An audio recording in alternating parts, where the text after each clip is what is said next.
आज या ठिकाणी कर्वे रोडवरील जो हा डीपी रोडचा घाट घातला जातोय ओढे नाले बुजून, काल जो पाऊस झाला पुण्यामध्ये अक्षरशः रस्त्यांचे ओढे नाले झाले होते, तरी पण सरकार आणि प्रशासकीय अधिकारी याला डोळे झाकपणा करत आहेत. पण आज कोथरूडमध्ये हा जो डीपी रोड आहे या ठिकाणी काही बिल्डर लोकांना फायदा होण्यासाठी या नाल्यावर डीपी रोड बांधायचा घाट काही लोकांनी बांधलेला आहे. आणि काल जो मुसळधार पाऊस झाला त्यामध्ये आज तुम्ही पाहू शकता की काय परिस्थिती झाली आहे. मला व्हिडिओमध्ये पण बघायला भेटेल की काल किती मोठ्या प्रमाणात पाणी या ठिकाणी होतं.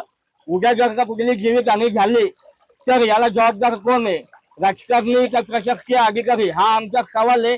आणि फक्त काही बिल्डर लोकांना फायदा व्हावा यासाठी असे ओढे नाले बुजवायचं काम जागोजागी काही राजकारण्यांना हाताशी धरून या प्रशासकीय अधिकाऱ्यांनी चालू केलेलं आहे.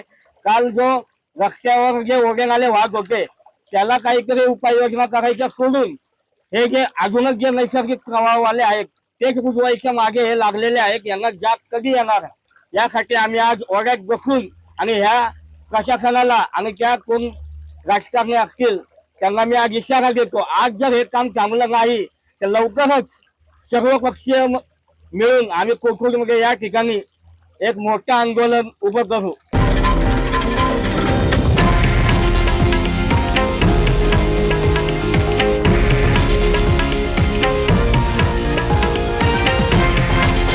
हे आहे देशातील नंबर 1 न्यूज नेटवर्क आणि आपण पाहत आहात TV9 मराठी, एकमेव.